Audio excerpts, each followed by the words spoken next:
Dave Scott, Hub Media. It's the September show, Purposely Unplugged with Lori. Lori, I haven't seen you this summer. How's your summer been? Fabulous. Lots of time outside. I've turned into a birder, Dave. My Oh, mom was a birder and I never really understood it, and I get it now. I downloaded Merlin on my phone so I can find the birds, know who they are. I can now identify them by sound, show my grandson. I am now a birder. it's isn't it funny how those things our parents did that we thought were sort of like, "Ooh, oh, what are they doing?" I found that lately too. There's some things that my parents, my mom and my dad used to do that I find myself leaning towards now as I get older.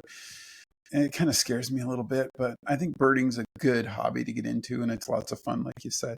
Um, what are we talking about this month? It's been a while, so are we catching up, or what's Yeah. our subject? Well, it's September, and I notice with clients always in September that going back to school for families is a big challenge. Going back to school for kids, going off to university, college.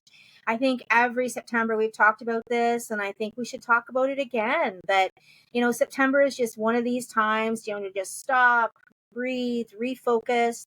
There's so much that happens, and it really brings us into the fall season. So, really, this time of just stop, breathe, refocus. Okay, my first question on this: how the heck do you stop? Oh, You're caught up in this whirlwind of stuff. How do you make your body and your mind just stop? yeah, that's a good question. You often send me some articles, and one of the articles you sent me about 4 months ago was about decision paralysis. That our lives are just so busy. We're constantly flooded with information. Our technology world has constantly been changing. So you're right. How do we stop? I mean, one of the first things is put the phone down. Yeah. Like, put the phone down once in a while. And some of us even have panic when we put the phone down. Like, put the phone down, like, just disconnect a little bit. But to stop, there's actually a mnemonic around this. S is stop. T, take a breath. O, observe what's going on around you, observe what's going on in your body. And then P, planfully do something different, purposefully do something different. So there's a mnemonic: stop, stop, take a breath, observe, plan, and purposely do something different. So we might literally have to train ourselves to stop. Literally sit, think of one thing at a time. Purposefully eat. I think too, Dave, we're all eating so quickly. Like, purposefully eat and just stop our bodies, give ourselves a bit of a break. It's in it's just stopping takes you to that point of breathing. But when I find and a lot of people I think find this as well, when you want to stop, like my outlet would probably be a walk or a run. You know what I mean? Just stop. Just stop what you're doing and walk away for a minute, because in that moment you can't resolve it. If there's a bunch of issues, you just need to stop and again breathe and refocus. But the breathing part too, because I think people get caught up. Like I've we've all did it. You go for a walk and you got 28 things on your mind, and you can't even focus on one. So let's talk a bit about the breathing part of it for a minute. Absolutely. So I'm actually taking a week of vacation, which I don't think I've done since 2018. So I have a couple books piled up, and one of them is breathing. So, an entire book on breathing. I've started reading it, but I really want to get into it. But honestly, what we're finding is that most of us don't breathe deeply. Our polyvagal systems are so revved up. We've got cortisol and adrenaline like piping through our polyvagal system. It's really just taking a breath and slowing it down. But that's not easy. So ice is the trick, Dave. So an ice cube right at the back of your neck, right where your neck kind of twists and turns, an ice cube. Hold it, hold it. And then when it gets too cold, like when you feel like you want to remove it, take 3 deep breaths. It recalibrates your polyvagal system, and then your breath can really calm down. Really, Yeah, I gotta we've try never that. talked about that, eh? So I will be using a whole bag of ice. Sure, But sure. that it makes sense now that you explain it. Like I was like, where's she going with this one? Right? This is kind of neat. But yeah, because then all of a sudden you're allowing yourself that time, are you not? Plus, it doesn't hurt to have that little bit of a cold ice just to chill to get things going. Is I agree with you on the deep breath part Yes. 100%, because I don't think People actually even know how to breathe through their nose anymore. I know that sounds weird, but I mean, to take it in, take that full breath in and then let it out nice and easy.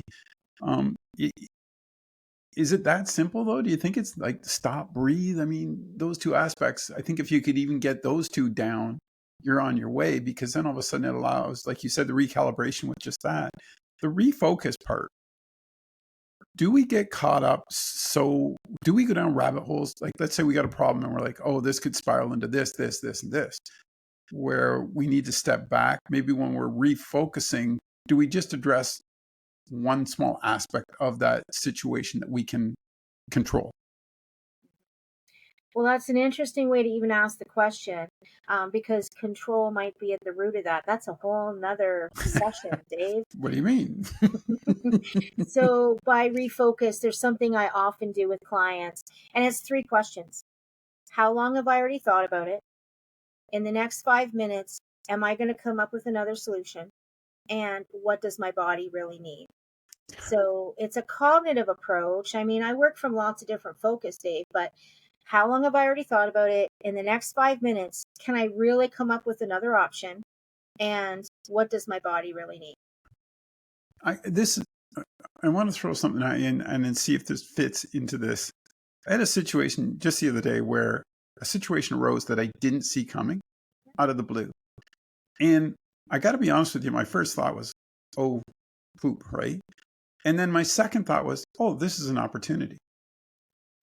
And I don't think that's really hard to learn to do. It's taken me years to go, oh, wait, I'm looking at this all wrong. This is another way I could take this. But why do we always go to the negative first?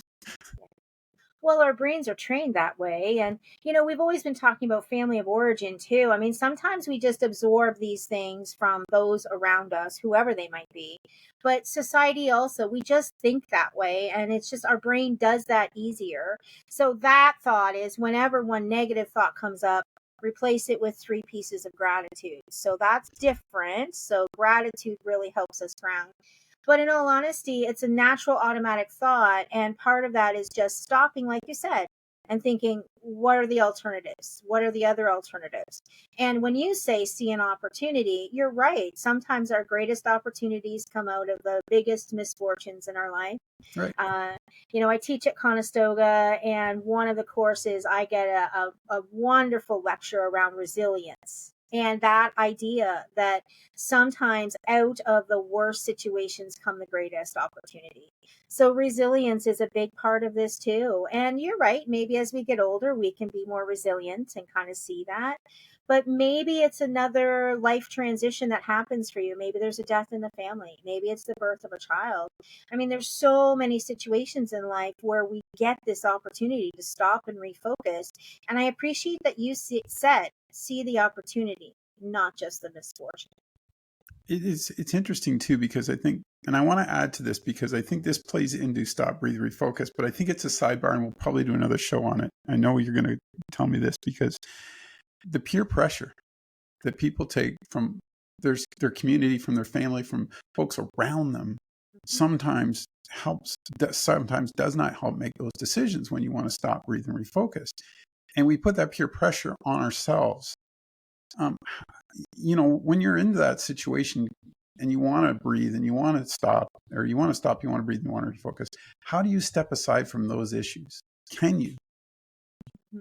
Well, we can, but I think it's different at everybody's point in their life. Like if I'm working with a younger person, Dave, it's really talking about what are your values? What's important? What really matters? 5 years from now, what's going to really matter? So with younger people, it's really looking at that. Sometimes with someone who's later in life, it's really what has worked in your life? What do you want to build on? What hasn't worked on in your life? And what do you want to shift and change? So, I mean, honestly, that's not an easy answer, but the peer pressure part really is that self-awareness. You looking at yourself, what matters to you, and then creating the conversation that you will have with others to explain why it matters to you. Right. So that might be all the way back to where we started about just the therapeutic relationship is just having someone to listen who's outside the situation, where some of these alternatives can be explored. And then ultimately a client decides, well, what's best for them. And that kind of is touching on your question, but peer pressure is a big, big piece. And maybe we do want to show around it. And it's not just peer pressure, there is pressure from everywhere. Pressure in our jobs, pressure in our social lives, pressure in some of the volunteer commitments we have. We have pressures really pushing and forcing and moving us in all kinds of directions. But ultimately, I think what you're asking, I mean, is who am I and what matters to me? Yeah, I agree 100% because when you're able to step aside from that and go, wait, this is what I need right now. And, the cause and effect is going to be positive for everybody. I just need to get through this moment. That's where I think you become more, your mindfulness and your self-awareness go to another level when you're able to accept that and move through things, in my opinion. But that's why I wanted to ask it, because I think you see a lot of people get stuck. It's like, well, this is what Jim does, I should do it this way. Well, that might not work for you when you want to stop, breathe, and refocus. So, Lori, what do you do for a living? We haven't even touched on that this show. What are you? Who are you? Where are you? How can they get a hold of you? Why do you do it? I am an independent therapist, and it is a blessing to be at the point in the life where I am. I think I've said a couple times, if I thought 20 years ago that this is where I was going to be, I would not have been able to think of this. So, an independent therapist, work with all kinds of folks, different ages, different scenarios. And really, I'm a very naturalized therapist in that we're going to have quiet conversations about what matters to you. And I'm trained in a model called EMDR. So it means if there's something really traumatic, that we work through it in a way that's different and than other therapists perhaps, and that's okay. But with every client, I explain what the options are, what the client wants to do, and I work from home predominantly. So that is Walsingham, which most people have to Google to find, but that's okay.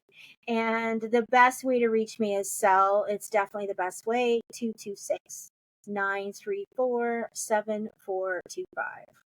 It's been a great show. And I'm glad we got back together and we're able to do this and have some fun, because it's, as you can see, I had a list of questions today I was just gonna, throw at you to get you going. But I always appreciate you taking the time. And yeah, you're right. I mean, who would have thought 20 years ago you'd be sitting here doing this with me, right? Come on. Yeah. I'm glad I was able to fulfill that dream for you. Yeah. Well, in 20 years ago, who thought you'd be doing this? Yeah, that's true. That's a really great point. But I think that's another show down the road, because the evolution of change has been so dramatic in the last 20 years for all generations, that we're kind of, at points, we struggle with it, because we get stuck in the same old world, right? And we want that to continue, but it doesn't. We got to move forward. Well, that's a whole nother show, Dave, because not only is there change, but the world has changed around us. Yeah. So, I mean, so many people, even the next generation, it's difficult to buy homes and even have the life we had thought might be available to everyone. And so there's lots of pieces around that. Definitely another show. A small sidebar on all that. I wrote a piece. It was just in the August Hub. It was about AI and life. And one of the things that I found last month, I was stuck in a situation where I had to stay in an area for about an hour or 2 hours. And I went to a park and I had my book. So I thought, I'll write. And the funny part was I didn't have a pen. Do you know how hard it is to buy a pen these days? Yes. It's crazy, because they're kind of going obsolete. Yeah. Yeah. And it was one of those life moments where I went, oh boy, things have really changed. I didn't. So you're right. I mean, that's a show for another day, but I thought I would share that with you. And it was an eye opener for me, because I went, oh boy, like everybody does it on their phones now, and I'm still writing cursive in a book. What an old fart I am. All right. Take care. Talk to you soon. Bye.